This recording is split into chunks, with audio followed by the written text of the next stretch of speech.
প্রিয় পাঠক, আজ hello today পরিবারের জন্য বিশেষ একটি দিন। কারণ আজ হ্যালো টুডের সম্মানিত নির্বাহী সম্পাদক প্রফেসর লুৎফর রহমান জয়ের শুভ জন্মদিন।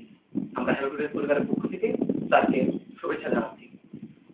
স্যার, আমরা আপনাকে বিশ্ববিদ্যালয়ের জনপ্রিয় একজন শিক্ষক হিসেবে জানি এবং যুব ও ক্রীড়া মন্ত্রণালয়ে আপনি জাতীয় পর্যায়ে কনসালটেন্ট ও গবেষক হিসেবে অবদান রাখছেন। এর বাইরেও আপনি পৃথিবীর এক জগৎ বিশ্ববিদ্যালয় গ্রন্থটির মাধ্যমে এমন একটি বিশ্ববিদ্যালয়ের সূত্র ও প্রস্তাবনা দিয়েছেন, যে কারণে আপনি ইতিমধ্যে ডক্টর বঙ্গবন্ধু হিসেবে যথেষ্ট পরিচিত হয়ে উঠছেন। আজ আপনার জন্মদিনে আপনার অনুমতি আছে। ধন্যবাদ ফারহান। হ্যালো টুডে সবাইকে আমার একেবারে অন্তর থেকে ধন্যবাদ জানাচ্ছি, কারণ এই শুভেচ্ছা আমার আজকের একটা বিশেষ শুভেচ্ছা আমি গ্রহণ করছি। আমি আসলে ডক্টর বঙ্গবন্ধু আমার ভিতরে একটা সত্তা এবং জন্মদিন যেমন করে মানুষ পালন করে, ঠিক একটা মানুষের ভিতরে একটা মানুষ যখন জন্মগ্রহণ করে বা একটা সত্তা জন্মগ্রহণ করে তখন সে তাকে চিনতে পারে। আমি ডক্টর বঙ্গবন্ধু হিসেবে নিজেকে আবিষ্কার করেছি আসলে এই পৃথিবীর এক বিশ্ববিদ্যালয়ের গ্রন্থটি লেখার মাধ্যমে, এবং সেখানেই আমি আমার নিজেকে আবিষ্কার করতে পেরেছি বলে আমার ধারণা।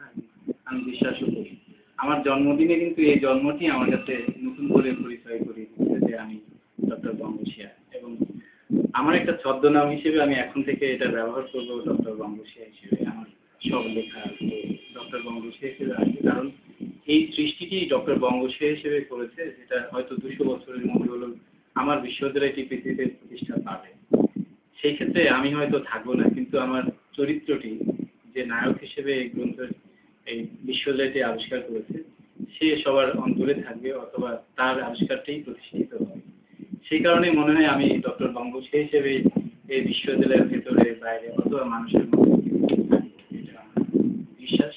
জন্মদিনের এই লগ্নে আমার অনুভূতি আসলে একটা জন্মের সঙ্গে আনন্দ আসে, তার সঙ্গে কষ্ট আসে, কান্না আসে, এটা খুব স্বাভাবিক।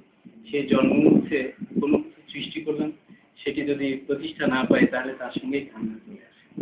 আমার জীবনের সঙ্গে অবশ্য কখনো মনে হয় না যে এই কান্নাটি সত্যই থাকবে, তবে যতদিন না পর্যন্ত বিশ্ববিদ্যালয়টি হবে ততদিন পর্যন্ত আমার এক ধরনের কষ্ট থাকবে, যেটা সৃষ্টির সঙ্গে ব্যথা সবসময় থাকে, সেই ব্যথা দিয়ে আমার সঙ্গে থাকে।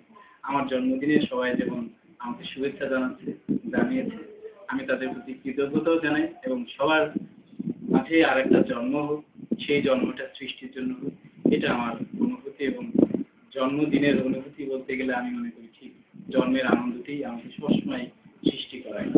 ধন্যবাদ স্যার। ধন্যবাদ স্যার আপনাকে। হ্যালো টুডে পরিবারের পক্ষ থেকে এএসএম ফারহান, বিশেষ করেসপন্ডেন্ট, হ্যালো টুডে। চমৎকার চমৎকার এখানে আসলাম, দেখবো বলে আর কি।